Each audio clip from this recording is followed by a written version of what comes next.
आयशा जान ज़ेब तशद्दुद केस में कुछ अहम इत्तलात इस वक्त सामने आई हैं। आयशा जान ज़ेब का शोहर जो कि हारिस नामी शख्स है इस वक्त पुलिस की हिरासत में है। उसने ये क्लेम किया, उसने ये कहा और एक ऑडियो सामने आई जिसमें यह कहता है कि इंसान झूठ बोल सकता है, इंसान कुरान पाक उठाकर झूठ बोल सकता है, इंसान कलमा पढ़ के झूठ बोल सकता है, इंसान झूठी गवाही दे सकता है, मगर कैमरा झूठ नहीं बोल सकता। मैं जब घर में था, मैं जब वहां से निकला था तो मेरे ऊपर तशद्दुद किसने किया था ये आप सीसीटीवी फुटेज निकालें, सीसीटीवी फुटेज झूठ नहीं बोलती। ये कहा गया कि ये जो तशद्दुद था ये इतनी ज्यादा नोयत का नहीं था, ये तशद्दुद बड़ा माइनर था, ये जो नील थे, ये निशान थे, ये बाद में डाले गए हैं। इन सारी चीजों का खुलासा किया गया कि सीसीटीवी फुटेज की कहानी क्या है। बच्चों की स्टेटमेंट सामने आई कि उनकी वालदा के साथ 2015 से लेकर अब तक क्या कुछ होता रहा, और उसके बाद पड़ोसियों का भी जो बयान था, जो स्टेटमेंट थी,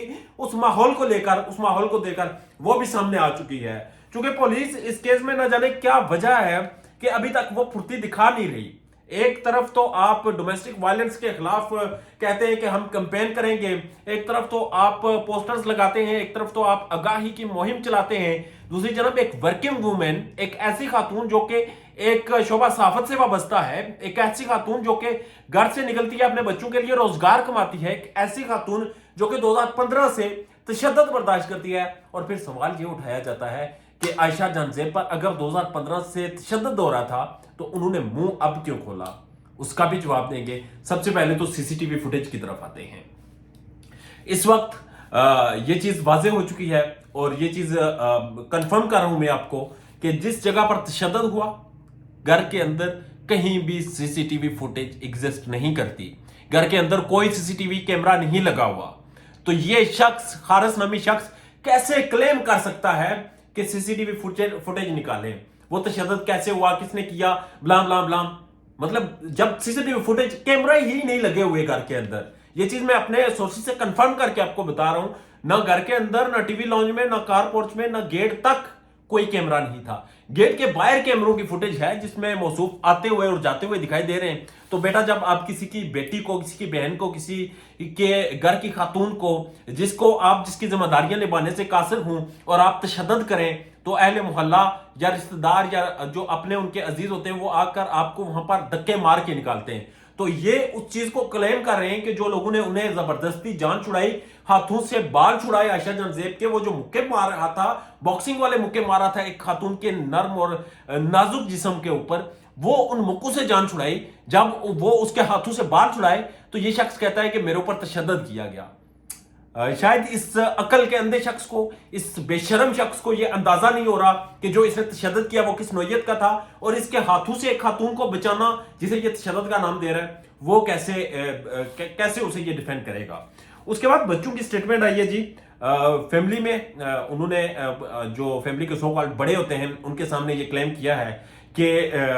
जो हमारी वालदा हैं, वो बच्चे जो कि जान ज़ेब से थे और वो बच्चे जो कि हारिस की शादी से पैदा हुए, ये पांचों बच्चे इन्होंने क्लेम किया फर्दन फर्दन के इनकी वालदा पर इन्होंने देखा कि एक टॉक्सिक माहौल में रहती थी, इन पर आए रोज तशद्दुद होता था, छोटी छोटी बात पर हारिस किसी जहनी मरीज की तरह पागल बावला हो जाता था और इतना तशद्दुद करता था कि घर का माहौल चीखो पुकार में बदल जाता था। इसी चीज को रिकन्फर्म किया है अहले मोहल्ला ने, और वो भी यही कह रहे हैं कि ये जो तशद्दुद था ये बड़ा अजीब था। एक तरफ तो आयशा जान ज़ेब टेलीविजन पर बैठकर प्रोग्राम होस्ट करती थी, औरतों के हकूक की बात करती थी, वहां पर इंसानी हकूक की बात करती थी। एक तरफ तो टेलीविजन पर जाकर वो इंसानियत का दर्स देती थी, दूसरी जन्म घर में एक दरिंदे का सामना करती थी। एक जन्म आप बाहर जाकर एक इंडिपेंडेंट जिंदगी जीते हैं, बाहर जाकर आप खुश होने का डोंग रचाते हैं, वहां पर कोशिश करते हैं, मगर घर में आपके ऊपर जो तशद्दुद होता है वो कोई सोच भी नहीं सकता। और उसके बाद एक सवाल सर उठाता है कि आयशा जान ज़ेब तशद्दुद बर्दाश्त करती रही, 2015 से शादी थी, तो उन्होंने मुंह पहले क्यों नहीं खोला। तो अर्ज की जाती है कि हमारे माशरे में, हमारी सोसाइटी में, जहां पर ये हारिस जैसे शख्स शादी कर कर ये एहसान जताते हैं कि हमने तो आयशा को सहारा दिया था, हमने तो एहसान किया था, हमने तो नेकी की थी, हम नेकी करके हमारे गले पड़ गई, तो वहां पर एक औरत जब एक जगह से उसका रिश्ता खत्म हो जाए, चाहे वो बेवा हो जाए या फिर तलाक याफ्ता, तो वो दूसरी जगह रिश्ता बड़े मुख्तात अंदाज से चलाती है और बड़ा डर डर कर और बड़े खौफ से चलाती है। عائشہ جہاں زیب بھی اسی طرح رشتہ چلا رہی تھی، بڑے خوف میں ڈر کر، اور اپنے بچوں کے لیے، اپنے بچوں کی زندگی کے لیے اور ایک معاشرے کی سو کال نارمز کے لیے بڑی مشکل سے رشتہ چلا رہی تھی، مگر وہ رشتہ بالآخر اس طریقے سے اختتام پذیر ہوا کہ ایک دن وہ تشدد کرتے کرتے گھر سے گھسیٹ کر باہر گلی میں لے آیا، اور گلی میں اہل محلہ نے چھڑایا، لان تان کی، وہاں سے بگایا، اور بگانے کے بعد پھر عائشہ منظر عام پر آئی۔ اپنا اور اپنے چاہنے والوں کا ڈھیر زیادہ خیال رکھیے گا، اجازت دیجیے، اللہ نے کے پان۔